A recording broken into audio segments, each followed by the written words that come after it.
తో king George ఆసుపత్రిలో పరామర్శించారు.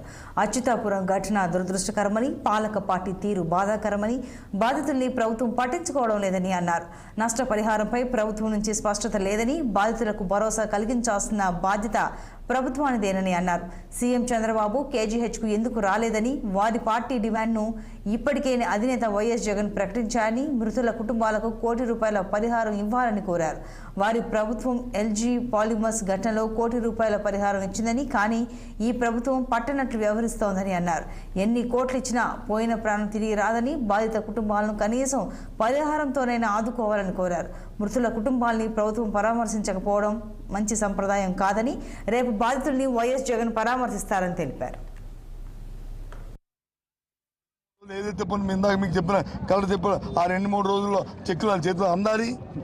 వాళ్ళ కుటుంబానికి వచ్చి వాళ్ళని ఉద్యోగం ఇస్తామనేది భరోసా ప్రొసీడింగ్ ఇవ్వాలి.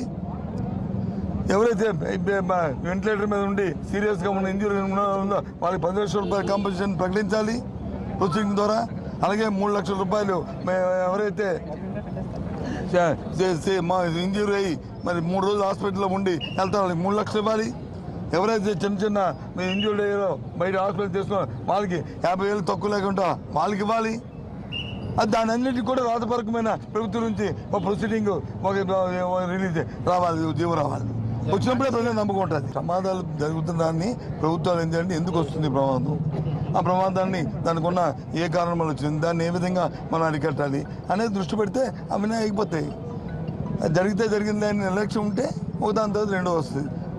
ఇమీడియట్ ఇప్పుడు ఉంది దీన్ని. ఇంతకుముందు ఎల్జీ ప్రాబ్లం జరిగింది, వెంటనే సేఫ్టీ ఆడిట్ జరగాలన్నాం, పెట్టాము. వెంటనే అందరికీ జీవో ఇష్యూ చేసాము, కమిటీ వేసాము. ఇప్పుడు సాక్షాత్తు ఉన్న నీరవ్ కుమార్ ప్రసాద్ ఎవరైతే సిఎస్గా ఉన్నారో ఆయన అప్పుడు సెక్రటరీ, ఆయన ఆధ్వర్యంలో వేసాము. ఆయనే చూడమని చెప్పాము, ఆయనే పర్యవేక్షణాధికారి, ఆయనతో చేయించాము. ఇప్పుడు అలాగే చేస్తే ఆటోమేటిక్ తగ్గుతుంటాయి. అది అలాగని వ్యవస్థను ఆపేయమని చెప్పట్లేగా. ఆదిలాబాద్ జిల్లా